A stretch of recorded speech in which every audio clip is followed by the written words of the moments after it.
Hey everyone, I'm Ashley Eckstein, voice of Ahsoka Tano from Star Wars, and you are listening to the Magic Our Way podcast, and may the Force be with you. Jumbo, everyone! Harambe! And welcome to another edition of The Magic Our Way. Magic Our Way. Magic Our Way! Magic Our Way. The Magic Our Way podcast. They are truly magical and whatnot.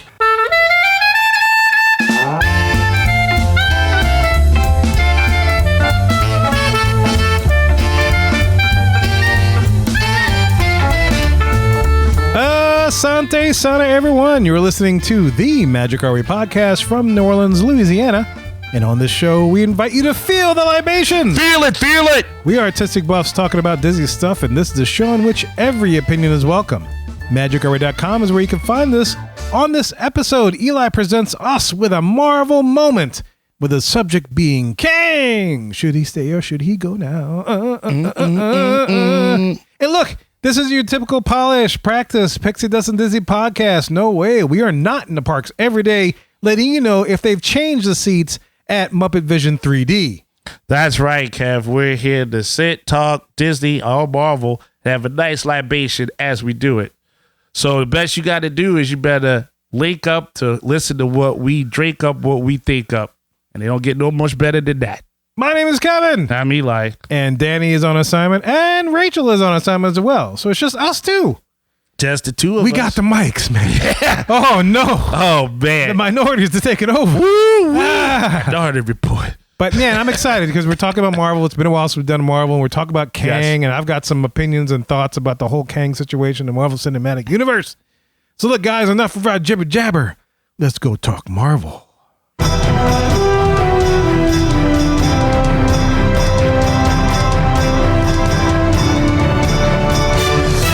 Oh, man, it's been a while since I've heard that music, man. Yes. Dude, yes, I am sir. excited to have this Marvel moment with you, sir. The pleasure is all mine. Yeah. Danny's in Wisconsin enjoying his time away, and anniversaries and whatnot, and birthdays, and Rachel's cooking some awesome German food for her family. So it's just us two in the studio. Just you and me. And we're about to get down with some Marvel stuff. Yeah, dude. man. Man, it's been a while. I'm excited to see where you're going to take it, dude. What do we got going on? Yo, man, so get this. And look, thanks for giving me this chance to have this out. So, it was late one night, and I was kind of like taking a break. I ain't gonna lie, I was in the bathroom looking up stuff, on the phone. And so, that's what I do. I mean, it's a great time to look up stuff. Right? It's really a nice, clear point. I get it now why we got to go and like peruse all these nice, clean bathrooms while being at Disney. Totally get that. Yeah, because if it's a dirty bathroom, you just can't concentrate. You can't focus. Yeah. No, got to clean your business all That's the right. time. So this Variety article pops up, and I just start to read it because it's Marvel related. So I got to do it. Yeah. So while reading it, to kind of sum it up really quick, the Marvel executives, they have like a retreat of sorts. And I remember reading this a long time ago too, where the comic book, like, editors and stuff, they used to go on this retreat, just talk about plots and things that are going to happen in the future. So I akin it to this. So there's a summit meeting, and then some of the big, the big creative, executives or whatnot, they're stressing about what's going on in the MCU in this phase as it is now. I'm stressing about what's going on in MCU at this phase now. I have no idea what the hell's going on. Well, so I feel you feel their pain. Pain, yeah. Well, yeah. The whole point of a retreat is to go and like exercise your stress. To get it out, to communicate. Exercise. Exercise. Yes. Exorcise. Yes. I got you. I'm sorry. Yes. Just like The Exorcist. Like The Exorcist, you get out and you have it's like a team building thing. Face off. Off. Stress off. Off. But if your whole team is stressing like you are, then that's not too good. And the article basically covers all of these various stress points that they're feeling. And well, good. Yeah. Because I'm stressed for them. Well, I'm not part of their group, but, as an outsider looking in and a consumer, I'm freaking stressed. Well, okay. So here's the thing, right? So they have all of these other things that are going on, right? There's this Hollywood writers strike. Mm-hmm. I could say what I want about that all day, but, personally, like if you get paid $12 million, I don't know why you on strike, because If I was the big wigs, I would be like, we'll just pluck this guy off the street, pay him $2 million, save $10 million. But they count that. They count the incidents where, COVID happened, and then that kind of threw off their stuff with, the phase of their storytelling. They also couple the fact that they've now interwoven so many different movie projects with television projects that now the fans are just highly confused. You know what I mean? Because you have everything now being put on Disney Plus, but then if you go to the movies and then this character shows up who was in the Disney Plus show, but you didn't watch the Disney Plus show, you have no clue who this person is. So there's no what do you call it? Continuity. Continuity, yes, thank you. Yes, so it's very overwhelming to the viewers. That's one of the things they also kind of covered and talked about. But one of the major linchpins. Major, I see what you did there. Yeah, you like that? I like that, yeah. Was that they felt that the whole Jonathan Majors scandal, Jonathan Majors, of course, the actors playing Kang, as you've seen from, Ant-Man and the Wasp, Quantumania, Loki. 4 out of 10 million things they've released since the end of that game. Is that what you're talking about? That guy. That guy? Okay. That dude. Yeah. Yes. So they are. So of course he had an incident, if you will, with a lady friend of his, and so that is now in reality has gone ahead and put him into the eyes of the court, which is now kind of scared Disney/Marvel as far as using him going forward as Kang, because Kang, as we well know, is a huge part of this phase as a villain and as an ongoing influence for anything they would have to have happen in the future, because the introduction to multiverses, and he's the king of the multiverse, and you kill one, there's 50 million that is showing up. So there's this whole thought of going back and forth, because they've already pulled one of his movie projects, but it's not a Marvel related one, it's a Disney related one. So they're already kind of have one foot in the door about kicking this dude out, but they haven't really solidified whether or not they should do that yet. So my question to you so far is, let's say you're one of these executives, Kev. Right. Okay.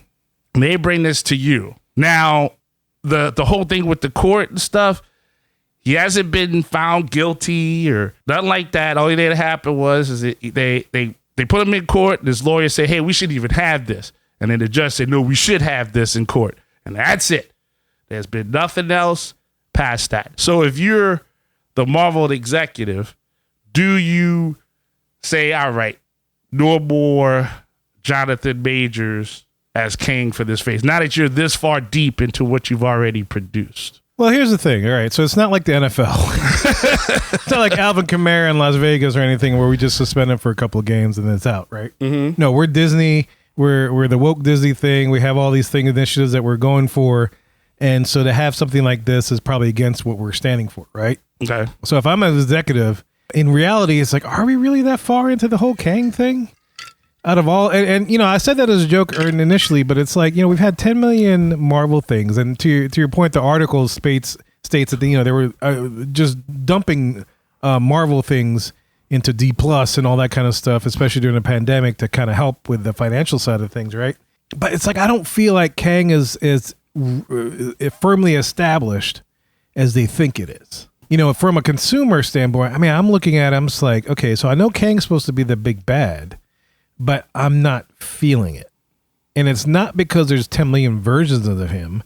It's like, I don't think he's been in every aspect of the Marvel Cinematic Universe as it stands. Or I guess I can't say Cinematic Universe, because if they're going back and forth between D+ and the movie theaters, it's just the Marvel moving pictures universe. I don't even know what to call it. Moving pictures. I mean, I know. I'm taking back to the 1920s. We got talkies now. Yeah, well, we black got and white. We got color. Color. Yeah, look at that. We're moving. We're moving forward. Progress and stuff.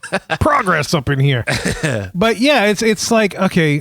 So Kang, yeah, he's a big part of Loki season 1, the Ant-Man movies, Loki season 2. What else has he been in? Has he been in anything else other than that? Significant? Him, the actor? No, I mean, just like Kang. Like Kang itself. I mean, he's been in the cartoons, but that's a part of what they're doing now as far as Marvel. Because like I first know Kang from like my Earth's Mightiest Heroes. Okay, that cartoon series, which I loved. I freaking loved it. And when Kang hit. Yes, he was constant. I'm like, who is this Kang guy? I kept wanting to watch episodes. Like I can't figure this Kang guy out. and goes to say, no wonder you can't figure out because he's like of time. He's like Kang. He's the dude. He is time. He is time. Yeah, exactly. Yeah. And I'm not feeling that in the Marvel, I guess we're going to say MCU just because that's what they've been using. So it's like, if you wanted to change things now, I guess you could, because I don't feel like you're that deeply rooted. Kang's deeply rooted in the Marvel Cinematic Universe as they think it is. Like Thanos in the previous phases, the initial phases, yeah, totally rooted. I knew at some point we're going to get some Thanos in there. But at this point, it's like, oh, Kang's going to show up? Okay, great. Yeah, whatever. Oh, Victor Timely? Yeah, whatever. Okay, great. Yeah, I'm not like, oh, Kang. It's not like the cartoon where I'm like, oh, Kang, here he comes. He's the big bad. I don't know what they've done, but I don't feel the same way in the moving pictures as I did in like the cartoon Earth Mighty Heroes. I can see a point that you have there, because with using Thanos in the first phase, it was pretty much about introducing each character, each hero, right? Yeah. And so each hero had their own villain to face, and then it was kind of like, hey, we established that this Except guy, for Iron Man, who never got his Mandarin. Yeah, but we're not going to talk about that right now. What a jip, right? We're not going to talk about that right now. Yeah, I mean, but each one was established enough that if you're the fan, you're like, oh, okay, yeah, these guys are powerful and they kick butt. And then you get clips of Thanos, and then when Infinity War comes around, you're introduced to like these other, his heralds or whatever. Yeah. That his universe opened up. Yeah. Yes. And there were people that were like, oh, okay, wait, this guy's doing this. This guy's doing that. He's shaking it up. Well, yes. In this case, to your point, Kang doesn't get that opportunity to really do that. At least in this phase of this version. Yeah, because it's all the Kangs. It's all the Kangs, yeah. Right. And my introduction to him is in the comics, and Avengers Forever is one of the best Avengers stories that I've just ever read. I fell in love with it. Oh, really? Yes. And It was pretty much about the Avengers dealing with Kang and all versions of Kang, and even Kang dealing with himself. I wonder if that's what I'm looking it up, but I'm wondering if that's what they based the cartoon series, the Earth Mighty Heroes. Because it was like a whole season in and of itself. It was like Kang. I was like, this is freaking awesome. It's awesome. And there's parts of that where I could see that in this realistic version, but it's like too much of it because you haven't been established. You haven't had one that's been established enough to be deemed as the big bad, as you said. Like, Ant-Man is not supposed to beat this guy by himself. I don't care how many family members he got, and I don't care how many of them get tall or short. That is not a character that Ant-Man is supposed to beat on his own. No. He freaking Kang should have squished him like a bug easily. Exactly. Yeah. So, but that's my take on that. Well, and that's why I agree with you. But I don't think they should get rid of him for a couple of points. First off, you're talking about the character. Yeah, I'm talking about Jonathan Majors, the actor, being Kang at this point. Oh, okay. So you keep the character. Yeah. And you would keep the actor playing the character currently. I would, because I think you need to at least finish with that continuity. Well, right. I would agree with that. Yeah. It's like, what, you're just going to drop him? Well, he got if you watch Loki, I just started watching season 2, his face is everywhere. How are you going to just act like that just doesn't happen? You got the brother's face on a big statue made of, I don't know, what is that, sand and stuff? Like, it's becoming a background or something iconic, but it's not as menacing as what you had with Thanos. So I think you keep him just for the sake of finishing that phase out. Even if you just say, hey, this is the multiverse and look what it could do. I mean, yes, it's not the best representation of this villain, but I think you at least keep that consistency. But the other thing is just on the act himself, right? Because I kind of wrestled with this a little bit. Jonathan Majors, okay. Yeah, and I get the fact that there's this incident that happens and there's a back and forth and stuff like that. I get that. But I went and I looked to see if there's been any other case, because Hollywood, as you put it, Hollywood. Yes. It's always got some actor or actress that is caught up in some scandal, and it's like it's something weird, but then they still get to act. They still get to do whatever they're finishing or something. Yeah. You know what I mean? No, I totally know what you mean, because like the same people that would criticize that would also follow the NFL, and there's tons of them in the NFL that are still playing football. Yeah. Yeah, and they still support it, and they want him on the fantasy league. It doesn't really matter. Right. So I mean, hypocrites be bound. Oh, that's what we got here. I mean, now, all right, check this out. So the Flash, the kid that Ezra Miller, the kid that plays the Flash in those movies there, the DCU movies, right? Good stuff. Yeah. I read up on this dude because I remember Danny and I, when the movie came out, we saw the movie. And he told me, he's like, man, I'm surprised this guy was able to pull this off because he did all of these crazy crimes, and I didn't know that. I don't read this, so I was like, oh yeah, let me read this. Man, this dude did way more stuff than Jonathan Majors did. I mean, I ain't gonna get into all of it, but I mean, he ran a. Y'all could look it up. Probably. You can look it up, but I mean, he had incidents. It was like he had a little cult kind of thing happening in Iceland and stuff. It was kind of like some Children of the Corn kind of craziness. I mean, he goes on. Reykjavik? Yeah. You know what I mean? He's called a Malachi out there, the big old thing, the dirt fly out there. He even made some like Twitter rants to like different hate groups, which, I was like, hey, all right, whatever. He's got the Flash ring on. My point is, he still got to finish his project. So I think this guy should be given the same shot. Just on that purpose, but just to finish it out. Because if you take him out right now, what are you going to do? Retcon the whole entire thing? Yeah, this is true. They dug themselves into a. It's tough for me because it's like I don't feel like they've dug themselves in a hole as big as they did if Thanos was to be the same issue as they did with Kang. Yet it's like I could see where they feel like they're in a hole because they're always saying Kang this. I'm not feeling that Kang this. Yeah, I mean maybe that's me, but it's like I don't think they've done that character justice enough in the current MCU phase. You know what I mean? It doesn't feel like you're like, all right, so it's Kang. All right, great. So it's Kang. I don't understand how the Marvels fit into this. I don't understand how what's that ghost dude? The white Moon Knight. Yeah, I don't know how Moon Knight does with any of this. I don't know. Freaking even Wanda. I mean, I don't know what part she has in all this. It's like I don't understand. It's like it's just been a bunch of different little stories, and none of it like points.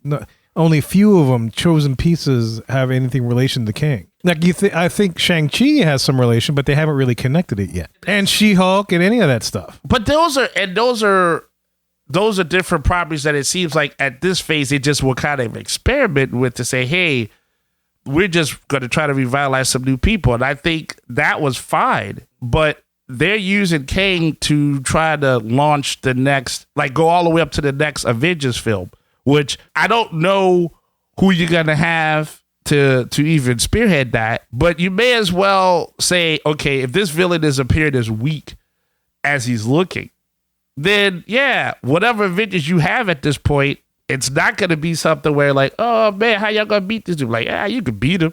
Just get Ant-Man, this Maw out there, and they'll take care of him. And a bunch of ants. Yeah. Right. But I would rather that phase be completely done. I could, yeah. And then say, okay, well, that was a sucky phase. But they've all learned their lesson now. And so then whatever you do after that, at least number one, you've established some more characters. That's better than none. Hopefully you start to get into the A-list. Maybe now you start to introduce or establish more, again, the multiverse. So if you've got all your other properties, your Fantastic Four, your X-Men, you also now have their cadre of villains as well. And easily in the comic books, it's not absurd to mix and match another hero's rogues gallery to another hero, which I think would be genius if you at least let that be accomplished. Like, right? Like you would now have, I don't know, if you have these weak set of Avengers, well, now they could be fighting Sentinels. You know what I mean? That visually will still look cool, but you're kind of like, I can see if the Sentinels lose here because it's not too rough. Right, but visually, you're like, oh, I have not seen that. That's outside of the scope of thinking that I would be used to. So that's why I would vote they should keep him. Just to finish it out. Yeah, I can see that. Yeah. I mean, with the Kang pieces as it is right now, I don't foresee a moment like in the post-credit scene, I forget which movie, where Thanos is like, fine, I'll do it myself. Oh. And he puts on the glove, and we're just like, like credits. It's like, oh my God, he's happening, dude. It was, and that to me was like a pivotal moment. It's like, okay, now he's sent people lackeys to try to handle it, and he realizes that they're not doing it, or maybe that the Avengers or whoever is stronger than he thinks, and so he just has to go out and just like handle business. It's like if like Don Corleone said, all right, I'm coming to do this. Yeah, you guys, Sonny, step aside. Let Daddy do this. I will take care of this business. I don't foresee that with the Kang series as they've established. No, and then that leads to like this other question that they also proposed in this summit, and they kind of threw it out there. I know there's been a little hoopla and rumor and innuendo about it, but they were talks, nothing confirmed, but they were saying the next big bad that they would want to supplant Kang would be Dr. Doom. We've been talking about Dr. Doom for a while, and I think that would be awesome. You think that would be awesome? I like Dr. Doom. I mean, I don't know how they would transition to it, but I like Dr. Doom. I mean, there's and again, Dr. Doom I know from like the cartoon series, which I've watched all of them. Avengers Assemble, Earth's Mightiest Heroes, Fantastic Four, to your point. Yeah, I mean, Dr. Doom's all over the place, and there's some cases, he's a man just trying to protect his country, Yeah. In so many words. And then there's some, and I like Dr. Doom because in some cases, like, all right, I don't like working with you guys, but it makes sense to do so. I will go along with you guys, the good guys, so to speak. But then other times it's like, no, I don't like you guys. I gotta protect my people. I'm doing my thing. This is how I'm gonna do it. Doom. And so that's where we clash. But he has like the rational mind is like, okay, this is the better decision. Just side with the good guys because the enemy of my enemy is my friend, kind of a thing, right? Mm-hmm. So I like the complexity of Dr. Doom. Okay. Or Baron. Is it Baron? What was he? He's like Victor Van Doom? Yeah, Victor Van Doom. Of Latveria. Yes, that's Latveria, his little country. So I like that character. Okay. I hope that if they do it, if they transition to that they don't do what they did to Kang, unfortunately. Do you think he is big enough to carry a role behind Thanos then? Like, again, if you are now saying that Dr. Doom could just, you could let Kang go and Dr. Doom comes in. I mean, he has to fill that level of, power, right? He has to now go against all these established people. Do you think he has enough clout? The people that they have established so far? Yeah. Actually, I do. Actually, I think so. I think Kang would have been a better follow to Thanos. All right. But I don't think they did to Kang the justice that I think he deserves because Kang is an awesome character. Yeah. But in the MCU, they kind of fizzled it. I mean, I went back to the cartoons like months ago just to watch the real Kang in my head, because I love that Kang. It was like, he's very calm. It's like, whatever. He's like, okay, yeah, you do this. Watch this. Click. Boom. Done. You're defeated. This Kang that's in MCU, I don't feel that. So that's where I feel like, he's been kind of robbed of his power. So I thought Kang would have been an awesome follow to the Thanos.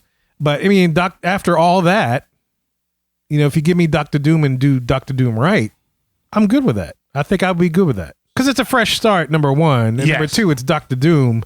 And I explained the rational pieces of Dr. Doom and stuff like that. He's just a man trying to protect his country. He just want to protect Latvia, man. That's all he wants to do. That's all he want to do. That's all he wants. Peace.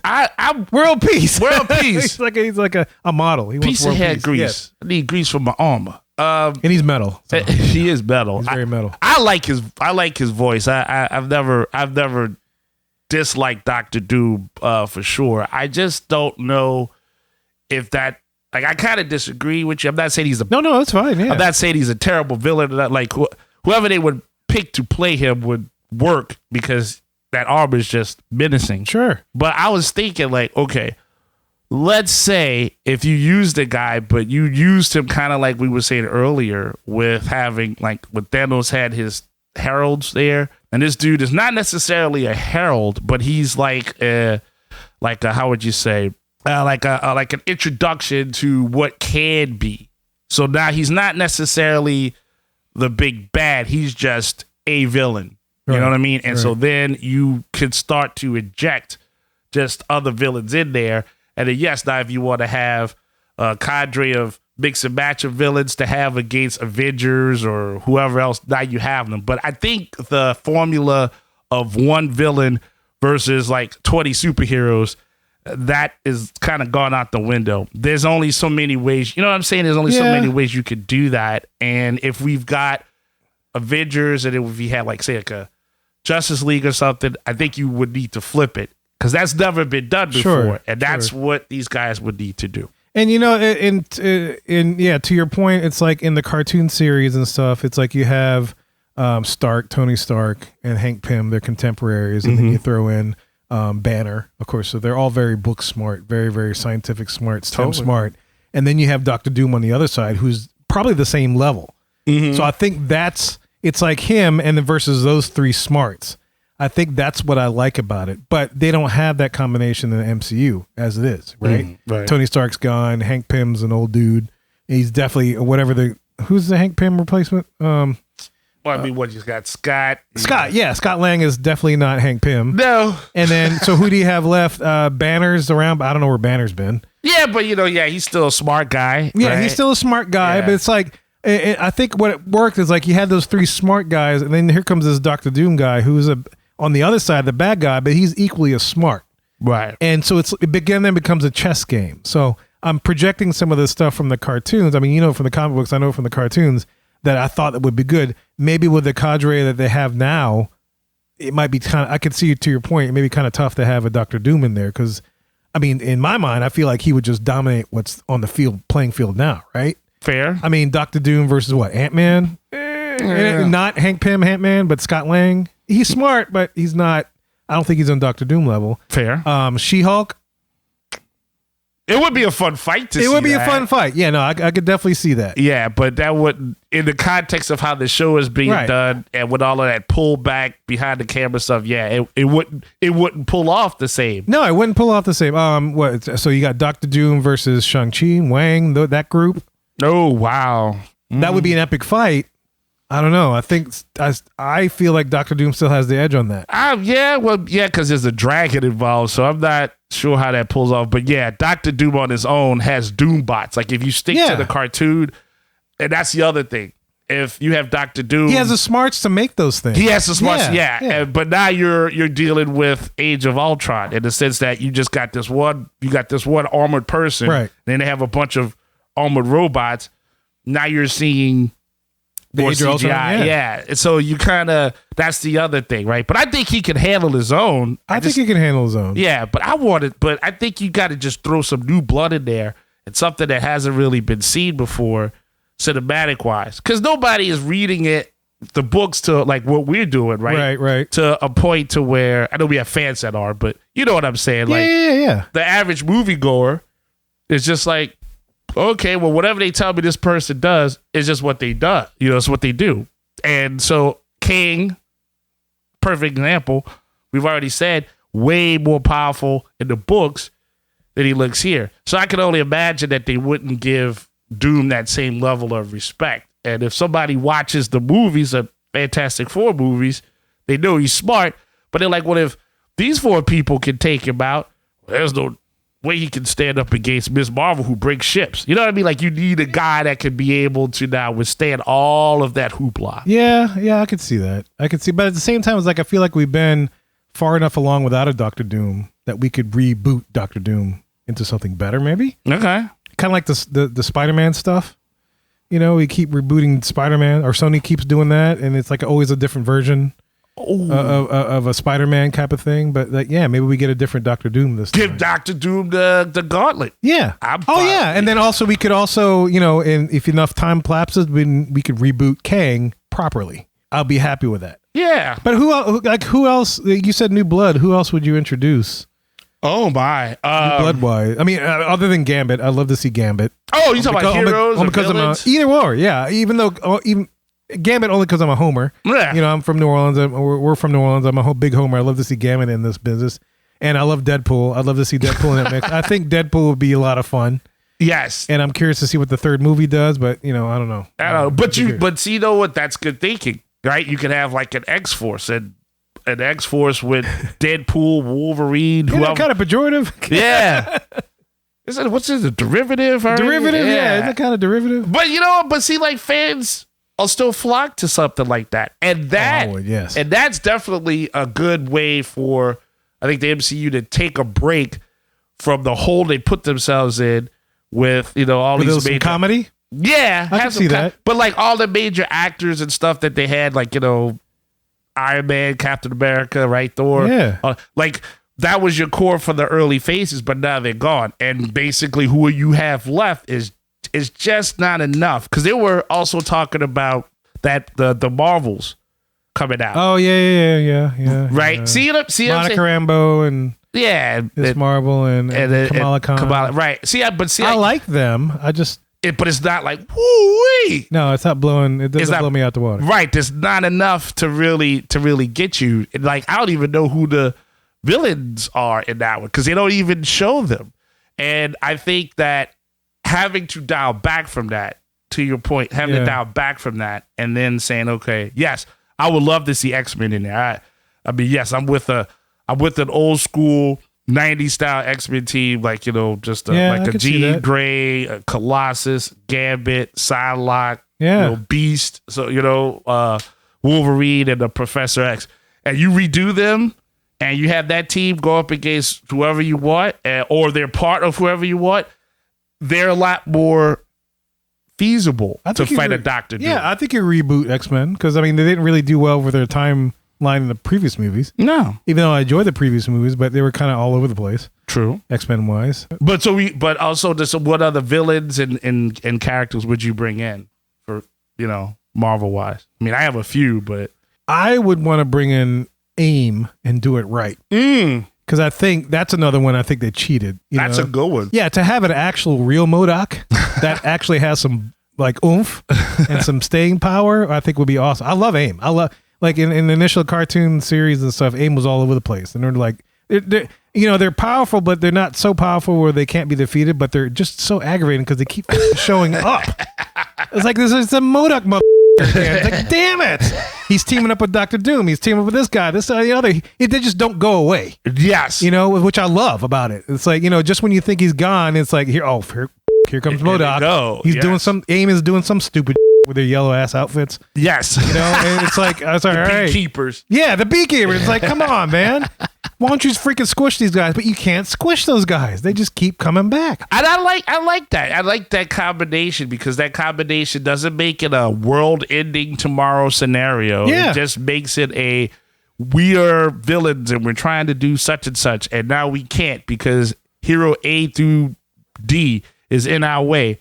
We got to eliminate them. Right. And then that's it. That's usually how the best plot that's not so convoluted and heavy and world bounding should be. Because then in your mind's eye, they're in the underground reorganizing, and then here they come again. Here comes AIM again. It's like, what the hell? Yes, because it's like another thing I would like to have, and this was really good. I thought in the cartoon series was the whole Skrull storyline takeover. I think they could have something a lot better than what they did. They don't have to copy what they did in the cartoons. But I think what they did in the cartoons was pretty damn good. Yeah, Skrulls are no joke. I mean, it was enjoyable to watch because it's like, is that Captain America? Is that Captain?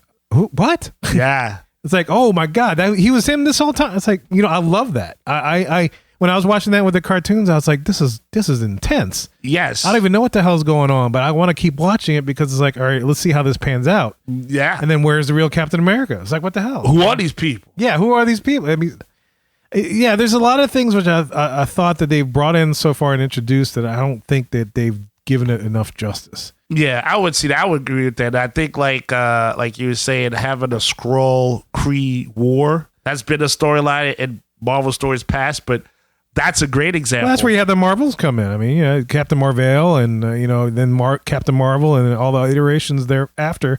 I think it would be great to involve all that because that's where it came from. Yes, and then you could still have a whole phase that's based around it. If you, I mean, I'm not saying you need to do that, but you could have that as an option where Skrulls are infiltrating, like they did with the show, right? The Secret Invasion show, right? The Skrulls are infiltrating like government. They're infiltrating like all the heroes and whatnot. And the Kree are trying to stop them from, taking over, but they look like the bad guys because as far as people are concerned, they've blown up humans. And so then you have this whole mystery, this conspiracy theory thing. That's a lot more headier, and people could probably wrap themselves around that a little bit more than another big, bad, world-ending guy, and then every single hero has to come together, and then there's this big war of aliens and flying elephants and stuff, and nobody knows what's going on. you can now dial that back some, giving you space as the executive creator, right? Yeah. To say, all right, we retracted it, but we got a good story to tell, and we have another method in which to tell it that still makes us money. And it's not like Endgame where you have the big battle to finish it all. It's something a little different. Yeah. Because, I mean, you're going to, I mean, if you're coming off of that, it's going to be hard to follow Endgame with something that's like Endgame. Extremely. You got to do something completely different, to your point, what you just said. Yes. I think it would be great. Because the thing is, and I leave it with this, is that I don't think it's fair. I've watched so many movies that were romantic comedies, that were dramas, that were action, and you could horror even, and you know exactly what's got to happen, Bob. You can follow the formula, but it's not stopping those people from creating that same level of stuff. The only difference is that I feel I should say the only difference is you pick a superhero theme that's supposed to inspire you to just go do something awesome. The other movies, they kind of make you feel a certain way in one direction. So I don't want to see the genre go away, hence having thoughts and talks about it. But I don't like the fact the way they say, well, this guy did this happened, that happened. Too many people have had enough superhero movies. Well, look, I've had enough of all other different types of movies. And now you got Netflix. I am forced to watch them. I don't want to see this genre die because it's a very hard genre to resurrect. Yeah, you bring up Netflix, man. And I start thinking about Daredevil and Luke Cage and all those guys in New York and stuff. And it's like, oh, man, I enjoy that stuff, but I kind of wish it was a little bit better. Because, I mean, the Netflix stuff, it was a good attempt, but, and I like the characters who played it, but it was like, some stuff kind of died, and it's like, I wish they would have gotten a little more, I guess. I don't know. But anyway, that's a whole nother point. That's a whole tangent. I don't know. That was interesting, yeah.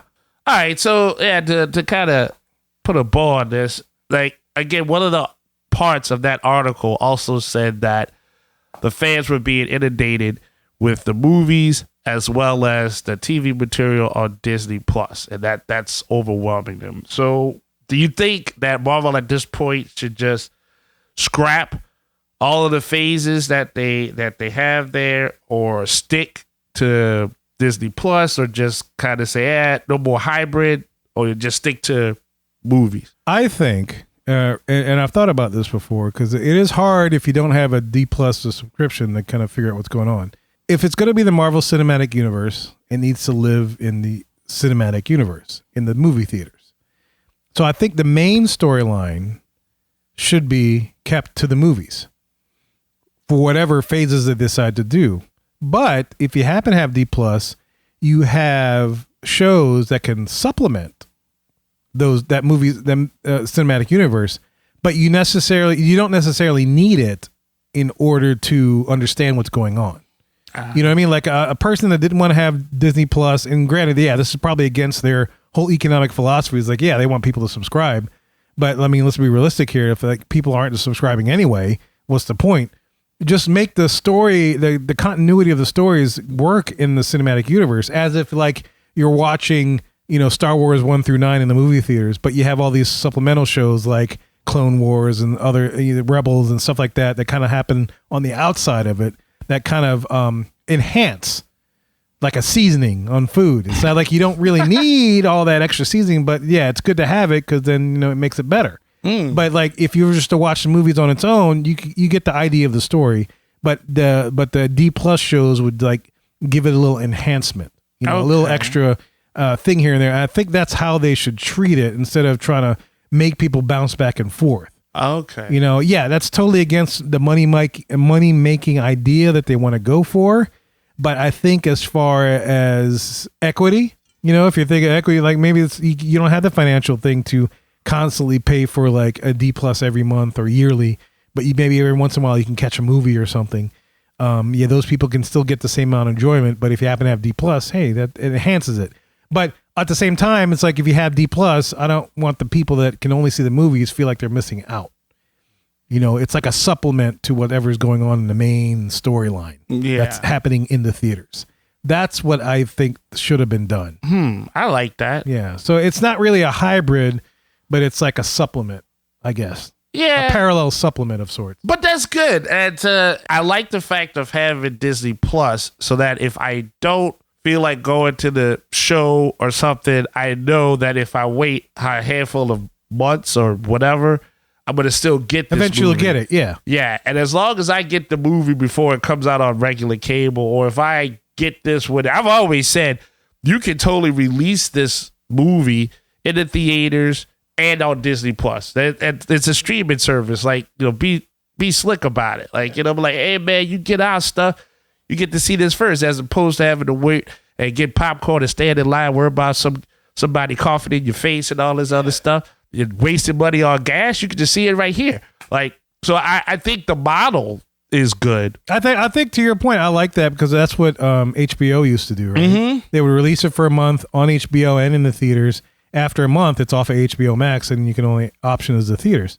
Yeah, if you hadn't caught it by then. But I think that's a great idea. Yes, I think that's even better than what I was thinking. Well, but like again, now you can have it. But again, to your point, and I agree with this part of the article, is that I don't want to try to figure out who's who, what's what, what's about them, and then there's a movie that's about them, but it's all disassociated, because any comic book reader will tell you, if you introduce me to a team and the team has people that I don't know on it, you better make sure that they're fun as hell to read about and watch, because I don't want to have to go back and pay money to figure out if I even like this person, because you know what I'm saying? Like, no, absolutely. And that's that one caveat of having all of that stuff just thrown at you. So yeah, I agree. It's a beautiful thought and concept, but yeah, in execution, it's too hard to do something like having. To your point, I don't want to know how this person fits. Like, I don't want to know how Moon Knight fits to all this, or how Wanda fits in all this. It's like, give me the main storyline and then supplement with everything else on D+. Right, and then you say, hey, look, this is Moon Knight. Check this out. He has nothing to do with what we got, but you like a hero? Then we gave you some. Yeah. Yeah, because like the Star Wars story is still the Star Wars story. Like, even 1 through 9. And if you happen to watch Clone Wars, if you happen to watch Rebels, if you happen to watch The Mandalorian, all that just kind of happens outside of that, but it doesn't take away from people just enjoying the Star Wars story itself. Yeah, but see, like, but, and I know I'm gonna get on a tangent, but the storyline wise, let's take Obi-Wan. That's a perfect example. It's like, okay, that's cool. Thank you for making it. But if you're setting it to where he's young, I already know what happens to him. You know what I mean? At the very end. So anything that you're doing here, as long as it doesn't involve Darth Vader or something that basically tells me in the future what I already know is going to happen to him, as long as you don't introduce me to nothing like that, then fine, I'll take this person's single adventure. And just like they're having here with Loki, that's what makes Loki so good, is that Loki has to deal with all the stuff that he did in the previous phase of the movie. So that he was built by the movie. The shows didn't build him. He was already built, and then he came into the show. And so now he can move forward with his adventure. You can have anything else that happens, but you don't need to see the TV show to know. You know what I'm saying? Yeah, absolutely. Right. So that, again, that goes to your point. It's a nice little piece of paprika, but it ain't like the whole course, So, yeah, no, I like that. Yeah. I like that. So no, keep that it, makes sense. keep it separate. Yeah. That makes sense. Well, dude, this is a lot of fun. I appreciate talking about a little Marvel. It's been a while since we have. Yes. And, even though my knowledge is limited about this, but I like learning. And like Avengers Forever, I'm going to hope to see if I can buy every single issue so I can read through that. Oh, yeah. An omnibus or anything like that. Don't underestimate your knowledge. It's pretty good and thorough. You know what's going on because you like me as a consumer. Yeah. But I mean, I'm not on this level like you or Kirk, only because my knowledge is from the cartoons, and I watch those cartoons like a lot. And so, but I know the cartoons are well based on the comic books itself. Yeah. So I guess they're kind of tied, but I don't have the depth of knowledge that you guys have. Well, I wanted to work for them this was like my Disney when I was, little old fact, I guess, for most people. But now they are Disney. And now they are Disney, right? Yeah. But there was a goal for me to work for them. Like oh my goodness. One day, if somebody ever wants to go ahead and pay another thing on Patreon and say, how far did you try to go to get and work with these people? Like, short of anything really immoral, I basically... like sleeping with somebody? Yeah. I mean, if I could have found the right person, I probably Kathleen would. Kennedy. Yeah. What's your number is?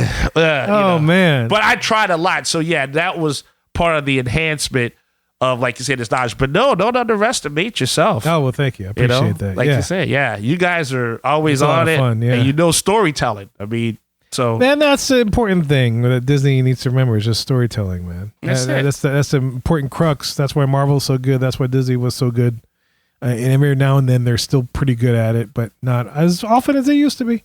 But that's a whole nother show, I think, for another day. Yeah, that's another major topic for another day. Yeah, but listeners, man, get in touch with us. Let us know what you think. Man, Kang, should he go? Should he stay? What about they introduce Dr. Doom, man? Get in touch with us. Show at magicourway.com.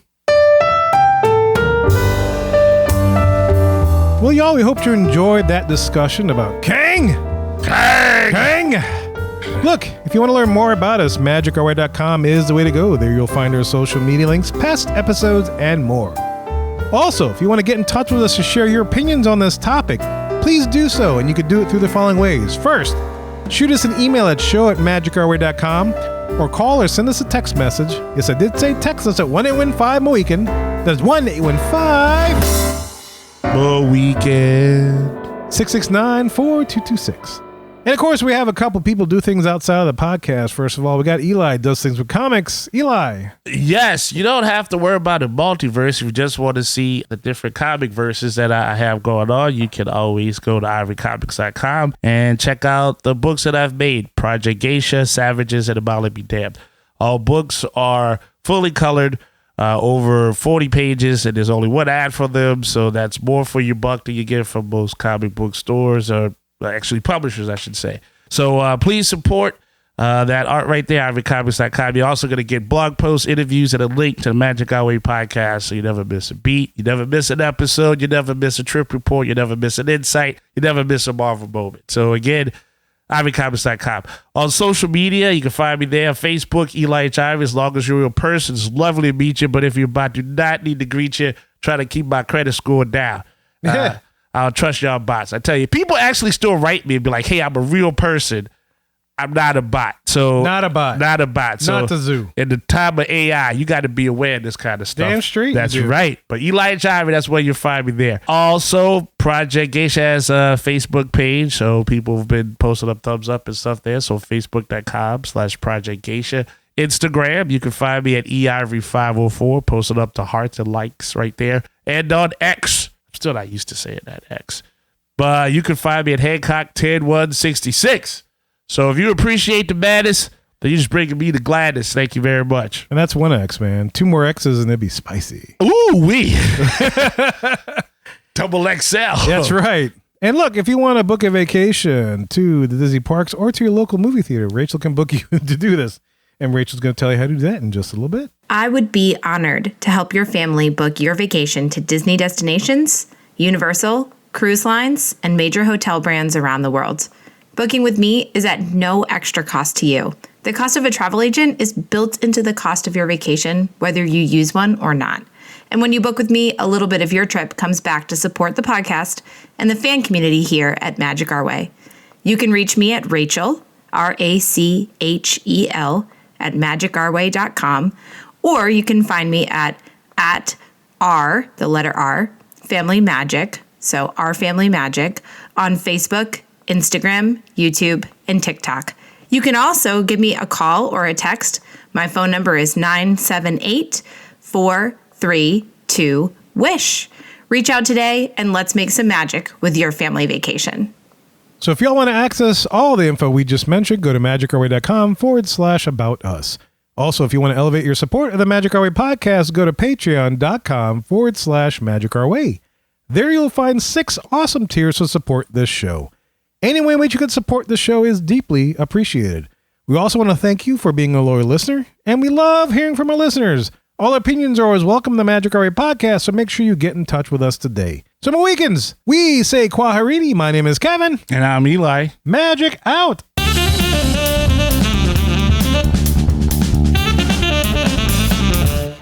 And you are. Bye!